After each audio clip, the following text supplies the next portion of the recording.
ఇక్కడికి విచ్చేసిన పాత్రికేయ సోదరులకి సోదరీమణులందరికీ నా హృదయపూర్వక నమస్కారాలు. ప్రాయశ్చిత్త దీక్ష ప్రారంభించింది 3వ రోజు. నేను ఎప్పుడు కూడా చాలా చిన్న వయసు నుంచి సనాతన ధర్మాన్ని పాటించేవాడిని. మా ఇష్టదైవం ఆంజనేయ స్వామికి ఎప్పుడు రామభక్తులం. మేము ఎప్పుడు భక్తి, ఆధ్యాత్మికత ఇవన్నీ కూడా ఇంట్లో ఇది మా స్వవిషయం అని చెప్పి ఎప్పుడు దీన్ని లోపలే పెట్టుకుంటాం తప్ప, లేదంటే అవసరమైన సమయాల్లో, పూజా సమయాల్లో, పండగల సమయాల్లో చెప్పుకుంటాం తప్ప దీనిని ఈ రకంగా చెప్పుకునే పరిస్థితిని ఎప్పుడు మేము అలవాట్లేదు. ఈ సగటు హిందువులో ఉన్న విధానం ఇది. ఎందుకంటే ఈ దేశంలో ఉన్న సగటు హిందువుకి ఎప్పుడు భయం ఉండదు. సగటు హిందువుకి ఏ రోజు కూడా ఇంకొక మతం మీద కానీ ఇంకో వ్యక్తి మీద కానీ ద్వేషం ఉండదు. విజయనగర సామ్రాజ్యం నుంచి అరబిక్ వ్యాపారులు ఇక్కడ గుర్రాలని అమ్ముకోవడానికి వచ్చి, విజయనగరం మహారాజుల గొప్పతనం ఏంటంటే సనాతన ధర్మాన్ని పాటించే వాళ్ళు గొప్పతనమైన వాళ్ళు వచ్చి అడిగింది ఏంటంటే, మాకు ప్రార్థించుకోవడానికి మాకు మస్జిద్ లేదు అంటే ఆయన కోట ప్రాంగణంలో మస్జిద్ కట్టించారు. సనాతన ధర్మాన్ని పాటించే వ్యక్తి తాలూకు విలక్షణం. అలాగే అనేక మంది సంస్థానాలు కానీ అందరూ కూడా పోర్చుగీస్ నుంచి వచ్చినా, ఎవరు వచ్చినా, క్రిస్టియానిటీని తీసుకొచ్చినా కానీ అందరికీ సమానంగా ఈ దేశం తీసుకుంది. పార్సీల్ని తీసుకుంది లోపలికి, జొరాస్ట్రియన్స్ని తీసుకుంది. ఏ మతం వచ్చినా లోపలికి తీసుకుంది, ఇముడ్చుకుంది తప్ప ఇంకో మతాన్ని ఎప్పుడు ద్వేషించాల.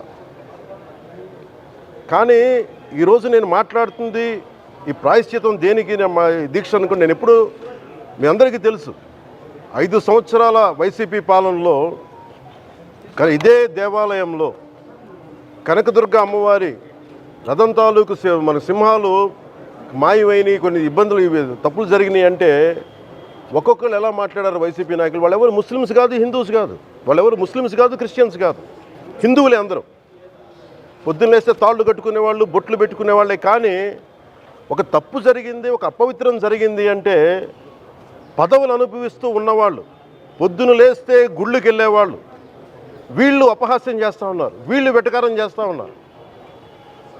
ఈ ఎంటైర్ ఈ విషయంలో వాళ్ళు మతం పుచ్చుకున్నారా లేదా నాకు అన్నీ తెలియదు. వైవి సుబ్బారెడ్డి గారు ఉన్నారు, భూమన కరుణాకర్ రెడ్డి గారు ఉన్నారు, వారి కుటుంబ సభ్యులు ఉన్నారు.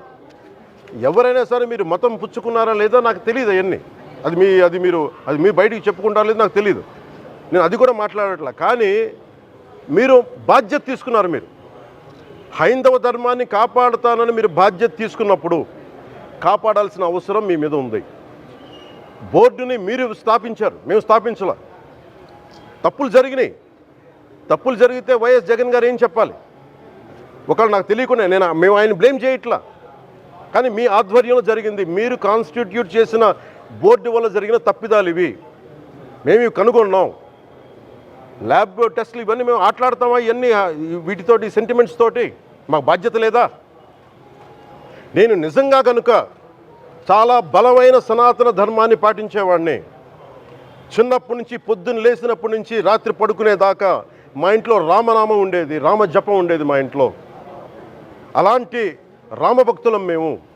కానీ రామతీర్థం విగ్రహాన్ని, రాముడి విగ్రహాన్ని శిరచ్ఛేదం జరిగినప్పుడు ఒక సగటు సనాతనవాదిగా, సగటు హిందువుగా, సగటు రామభక్తుడిగా బయటకు వచ్చి చాలా గొడవలు చేయగల సత్తా ఉన్నవాడిని గుర్తుపెట్టుకోండి. ముఖ్యంగా వైసీపీ నాయకులకి, నన్ను విమర్శించే దేశ యావత్తు నన్ను విమర్శించే ప్రతి ఒక్కరికి తెలియజేస్తున్నా, గొడవ పెట్టుకోవాలంటే చాలా బలంగా గొడవ పెట్టుకోవాలి. కానీ నాది పేదవాళ్ళ కష్టాలు, క్రిమినలైజేషన్ ఆఫ్ పాలిటిక్స్, వీటి మీద మేము మాట్లాడతాం, వీటి మీద తప్పించాం. ప్రజలు బాగుండాలి, కాన్స్టిట్యూషన్ వాల్యూస్ని అప్హోల్డ్ చేయాలి, రాజ్యాంగం బాగుండాలి, వీటి కోసం తపన పడేవాళ్ళు. కానీ సెక్యులరిజం పేరు మీద, secularism is not one way, it's 2 way. Secularism అంటే కూర్చోబెట్టి ఒక్క సైడ్ నుంచి వచ్చేది కాదు, అన్ని సైడ్ నుంచి రావాలి. ఇది చాలా ఆవేదన కలిగిస్తుంది. కొన్ని దశాబ్దాలుగా చూస్తున్నారు ప్రతి హిందువు. దీంట్లో మిగతా మతాల ప్రస్తావన కంటే కూడా నేను ఎక్కువ ప్రస్తావన చేస్తుంది హిందూ ధర్మాన్ని పాటించి వాళ్ళు వ్యక్తిగతంగా పాటించి బయటకు వచ్చేటప్పటికి మీడియా వారి కోసమో లేదంటే ఇంకొంత ఎవరైనా సాటిస్ఫై చేయడం కోసం తెలియదు, కానీ సాటి హిందువులు తోటి హిందువులను తిడతా ఉన్నారు. ఇది చాలా ఆక్షేపణీయం.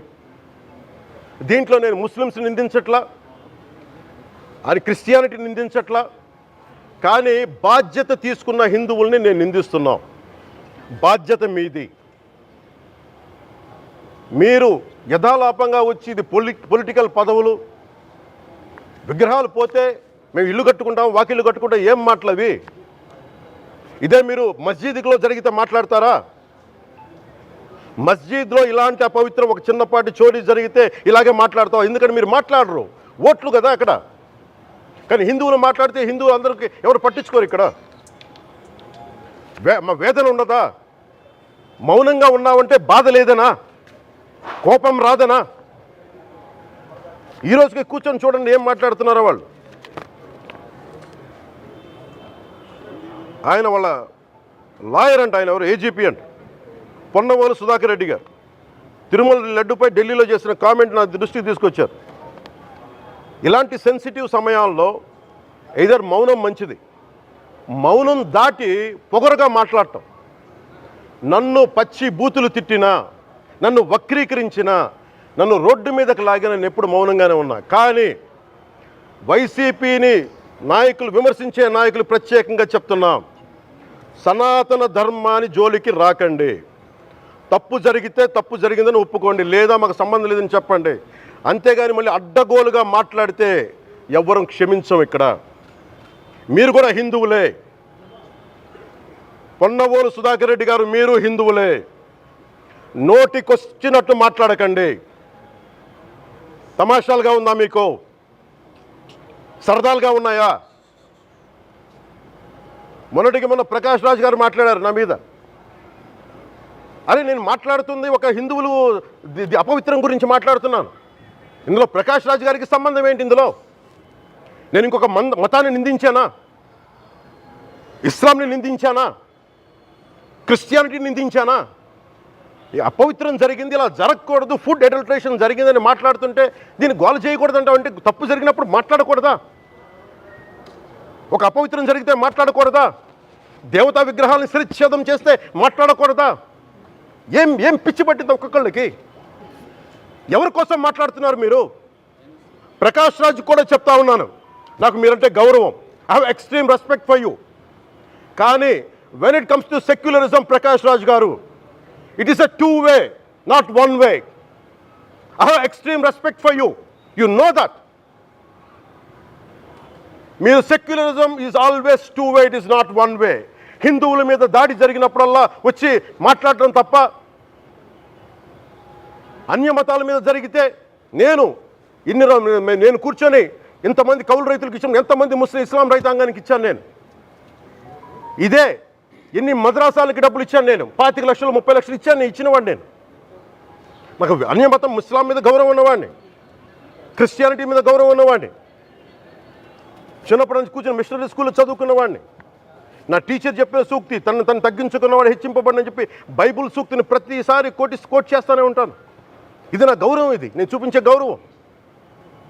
మీరు మాట్లాడితే కూర్చొని నేను పాటించే ధర్మానికి అపవిత్రం జరిగినప్పుడు నేను మాట్లాడకూడదు, మౌనంగా ఉండాలి. సెక్యులరిజంకి విఘాతం అంటే ఏంటి? సెక్యులరిజంకి విఘాతం నా ఇంటి మీద దాడి జరిగినప్పుడు నేను మాట్లాడకూడదా? నా ఇల్లు 10 మందికి ఆశ్రయం ఇస్తుంది. నా సనాతన ధర్మం అన్ని ధర్మాలకి ఆశ్రయం అయితే దానికి దాడి జరిగినప్పుడు, దాని మీద అపవిత్రం జరిగినప్పుడు దానికి కూడా మాట్లాడకూడదంటే ఏం మాట్లాడాలి మీతోటి? ప్రకాష్ రాజ్ గారు, you have to learn your lessons. I respect you. It's not just Prakash Raj Garu, all the people who thinks in the name of secularism, you're going haywire. Let me tell you guys, we are extremely hurt. Don't make a mockery out of our sentiments. We are deeply, deeply hurt. It's not fun for you, maybe it might be fun for you. It is not fun for us. It's a deep anguish, deep pain. Don't you ever forget. before you come and think 100 times and say, talk about Sanatana Dharma. Enough of this. చాలు. ఇష్టానికి మాట్లాడుతూ ఉన్నారు సనాతన ధర్మం మీద. అయ్యప్ప స్వామి మీద మాట్లాడతారు, సరస్వతి దేవి మీద మాట్లాడతారు. అల్లా మీద మీరు మాట్లాడగలరా? మహమ్మద్ ప్రవక్త మీద మీరు మాట్లాడగలరా? జీసస్ మీద మీరు మాట్లాడగలరా? అందరూ కూర్చొని సనాతన ధర్మం మీద, వినాయకుడి మీద జోకులు వేస్తారు, దుర్గాదేవి మీద జోక్స్ వేస్తారు, సరస్వతి దేవి మీద జోక్స్ వేస్తారు. మా మనోభావాలు గాయపడవా? మాకు బాధ ఉండదా? అందుకే నేను ప్రతిపాదించింది ఏంటంటే ప్రతి దానికి రావలేకపోతున్నాం. సనాతన ధర్మ రక్షణ board is order of the day. ప్రతిసారి కూర్చోబెట్టి మేము డిఫెండ్ చేసుకోలేం. ఇది ప్రతి సగటు హిందువు తాలూకు ధర్మం. ఇదే ఇస్లాం మీద దాడి జరిగితే ఎంతమంది బయటకు వస్తారు, ఎంతమంది నిరసన తెలియజేస్తారు? రోడ్ల మీదకి రమ్మని చెప్పట్లా. కనీసం మీకు కోపం కూడా రాకపోతే మేము ఏం చేస్తాం? గుడికి వెళ్ళే ప్రతి హిందువు బాధ్యత కాదా ఇది? నా ఒక్కరి బాధ్యతైనా, మా బాధ్యతైనా, మీది కాదా? ధర్మాన్ని మీరు పరిరక్షించడానికి మీ బాధ్యత కాదా? ఈయన పొన్నవోలు సుధాకర్ రెడ్డి గారు మాట్లాడేది, పంది కొవ్వు చాలా ఖరీదైంది, ఆ కొవ్వు లడ్డు నెయ్యితో ఎలా కలుపుతారు? నెయ్యి 300 రూపాయలు ఉంటే పంది కొవ్వు 1200 రూపాయలు. బంగారంతో రాగి కలుపుతారా? ఇత్తడిలో పుత్తడి కలపరు. చెంబు తయారులో ఎవరైనా బంగారం కలుపుతారా? మదం ఎక్కిన మాటలు పొన్నవోలు సుధాకర్ రెడ్డి గారు. మదం ఎక్కి వస్తే ఇట్లాంటి మాటలే వస్తాయి. మీరు నా మీద కోర్టులో కేసులు వేసుకుంటారో ఏమి చేసుకుంటారో చెప్తా. మీరు ఏజీపీలు కదా, మీ దగ్గర వేల కోట్ల డబ్బులు ఉన్నాయి కదా, వేసుకోండి కోర్టులో, చెప్పండి. సనాతన ధర్మానికి నోటికొచ్చినట్టు మాట్లాడితే మిమ్మల్ని అందరినీ రోడ్ల మీదకి లాగుతాం, గుర్తుపెట్టుకోండి. తప్పు జరిగింది, ప్రాయశ్చిత్తం చేసుకోండి, లేదంటే మౌనంగా మాట్లాడకుండా ఉండండి అంతే. మా మనోభావాలు ఇంకా రెచ్చగొట్టేలా మాట్లాడొద్దు. భూమన కరుణాకర్ రెడ్డి గారు మాట్లాడతాను నేను వెళ్ళి హై డ్రామా, రాజకీయ మనసు ఉన్న వాళ్ళు అత్యంత దారుణంగా ప్రవర్తిస్తున్నారండి. లడ్డు కలుషితమైంది అంటున్నారు. కల్తీ నెయ్యితో తప్పు చేసి ఉంటే సర్వనాశనం అయిపోతాం, రక్తం కక్కుని చచ్చిపోతాం. మీ నాశనం మొదలైంది. రెండోది అది భగవంతుడికి వదిలేస్తున్నాను. వైవి సుబ్బారెడ్డి గారు విచారణకి రావాలంటే రికార్డులు ఆయనకి ఇవ్వాలంట. మీరు ప్రభుత్వంలో రికార్డులు మాకు ఇచ్చారా? మాకు ఏం మాట్లాడుతున్నారు మీరు? మీరు కూడా విచారణకి సిద్ధంగా అండి. అసలు ఈవో ధర్మారెడ్డి గారు, ఆ మనిషి గాయం, ఈరోజు దాకా లేడు ఆయన. ఈరోజు దాకా మళ్ళీ కనిపించలా. ధర్మారెడ్డి గారు, నేను మిమ్మల్ని చూశాను ఆ రోజున. నేను దర్శనానికి వచ్చినప్పుడు మీరు అందరూ ఎలా ప్రవర్తించారో నాకు తెలుసు, నేను చూశా. తిరుమలని ఇష్టారాజ్యంగా చేశారు, అది వ్యాపార కేంద్రంగా చేశారు, ఆధ్యాత్మిక కేంద్రం నుంచి పర్యాటక కేంద్రంగా చేశారు అది. ఇదే మీరు మక్కాకి వెళ్తే ఇలాగే ప్రవర్తిస్తారా? మీరు ఒకసారి మక్కాను చూసి నేర్చుకోండి. ఇస్లాంని పాటించే ప్రతి ముస్లిం ఎంత పవిత్రంగా పాటిస్తాడో చూడండి. అక్కడ అథారిటీస్ని అడగండి. ఒక చిన్నపాటి మస్జిద్కి వెళ్తే ఎంత పవిత్రంగా చూసుకుంటారో చూడండి. ధర్మారెడ్డి గారు, మీరు హిందువులా? మీ ఇష్టానికి మీరు చేసేసుకుంటారా? మీ బిడ్డ చనిపోయాడు, చనిపోయిన కనీసం 11 రోజులు లోపలికి రాకూడదండి, ఈ లోపల వచ్చేస్తారా మీరు? మేము మర్చిపోయాం అనుకుంటున్నారా? ఆగమ శాస్త్రం చెప్పింది మీకు ఇదేనా? అంటే గవర్నమెంట్ ఉద్యోగులు అయితే ప్రభుత్వం మీ నియమిస్తే మీ ఇష్టానికి చేసేసుకుంటారా? మాకు బాధలు ఉండవనుకుంటున్నారా? ఇదే మీరు ఒక ఇస్లాంకి చేస్తే అపచారం జరిగితే మీరు ఏం చేస్తారు? బయట రోడ్ల మీదకి వచ్చి మీరు కూర్చోబెట్టి దాన్ని పొలిటికలైజ్ చేస్తారు. మీరు పొలిటికలైజ్ చేస్తారు. నేను నిజంగా చెప్తున్నా, జగన్మోహన్ గారు కూడా చెప్తున్నా, మీరే కనుక, నేనే కనుక సనాతన ధర్మం మీద పోరాటం చేయాలని నన్ను ఆపేవాళ్ళు ఎవరు లేరు ఈ దేశంలో, గుర్తుపెట్టుకోండి. నేను కనుక సనాతన ధర్మం కోసం నేను పోరాటం చేస్తే చచ్చిపోవడానికి సిద్ధం నేను. కానీ నేను అక్కడి దాకా తీసుకెళ్ళిన విషయాలు, దానికి నిదర్శనమే రామతీర్థ రాముల వారి విగ్రహం శిరిచ్ఛేదం జరిగినప్పుడు ఒక్క మాట మాట్లాడకుండా చెప్పి కూర్చున్నాను. ఆ తెలివితేట లేక మీ ప్రభుత్వాన్ని కిందకి తీసుకొచ్చి అధాపాతాలను తొక్కిన మాకు శక్తి లేదనుకుంటున్నావా? ఉండవనుకుంటున్నావా? కానీ మేము సమాజాన్ని కలిపి ఉంచాలని వ్యక్తులం తప్ప విడగొట్టాలని వ్యక్తులం కాదు మేము, గుర్తుపెట్టుకోండి. అలాగే ఈరోజు నుంచి ప్రజలందరికీ కూడా చెప్తున్నా, అన్ని మతాలని మేము గౌరవించేది ఈ నేల. ఒక జనసేన పార్టీ అని కాదు, తెలుగుదేశం పార్టీ అని కాదు, మీరు ఏ పార్టీలకు సంబంధించిన వైసీపీలో ఉన్న హిందువులందరూ ఏం చేస్తున్నారు? మీరందరూ పోటీ పడ్డారు కదా తిరుమలకి వెళ్ళడానికి. మీరు మర్చిపోయారు, అది ఇందులో ఈ పాపం మీకు కూడా వస్తుంది, ఈ పాపం మీకు కూడా తగులుద్ది. మీ మౌనం కూడా మొత్తం జాగ్రత్త, తరాలు నాశనం అయిపోతాయి. మీ మౌనం మంచిది కాదు. ఇది ఒక వెంకటేశ్వరుడికి జరిగింది కాదు, భగవంతుడికి, నిరాకారుడు, ఆయనకి ఇవేం పట్టవు. మనం నమ్ముకొని ఆయనకి వెళ్తున్నది, మనకి బాధ్యత ఇది. ఇంకా ప్రతి ఒక్కరు దీన్ని గుర్తుపెట్టుకోండి. చేతులెత్తి వేడుకుంటున్నాను. సగటు హిందూ మీరు సినిమా టికెట్లకు వెళ్ళిపోతారు, అభిమానులు మీరు ఎవరు హిందువులు లేరా? సినిమా టికెట్ల కోసం చించుకుంటారు. సినిమాని మీరు కూర్చోడానికి మీరు మొత్తం మాట్లాడతారు. అందరిని అడుగుతున్నా, మొత్తం భారతదేశపు యావత్తు ఉన్న సినిమా అభిమానులను అడుగుతున్నా, మీరందరూ హిందువులే కదా, అత్యధికులు హిందువులే కదా, మీకు బాధ్యత లేదా? మీకు మీ సినిమా హీరోలు, నేను కూడా హీరోనే, నన్ను మించి దేశాన్ని చూడమని, సనాతన ధర్మాన్ని చూడమంటున్నా. మీ కన్వీనియంట్గా కూర్చోబెట్టి హీరోలను ఎత్తడం కాదు, నన్ను ఎత్తడం కాదు. ధర్మం విఘాతం కలిగినప్పుడు ధర్మానికి మీరు మాట్లాడటం మీ బాధ్యత. నా తరం మేము కష్టపడుతున్నాం, ముందుకు వచ్చాం. ఎవరి కోసం పడుతున్నాం ఈ కష్టాలు? మాకు సరదా కాదు. ప్రతి ఒక్కరి ఇష్టానికి వచ్చి మాట్లాడుతూ ఉంటే బాధ కలుగుద్ది. అయ్యప్ప స్వామి దీక్ష చేసే వాళ్ళ మీద ఎంత ఇష్టారాజ్యంగా మాట్లాడతారు. ఇదే మీరు ఎవరన్నా సరే ఇస్లాం మీద మీరు గొంతు ఎత్తగలరా? ఎందుకంటే రోడ్ల మీదకి వచ్చి కొడతారని మీకు భయం, అందుకు మీరు మాట్లాడరు. హిందువులు అంటే మెత్తని మనుషులు కదా,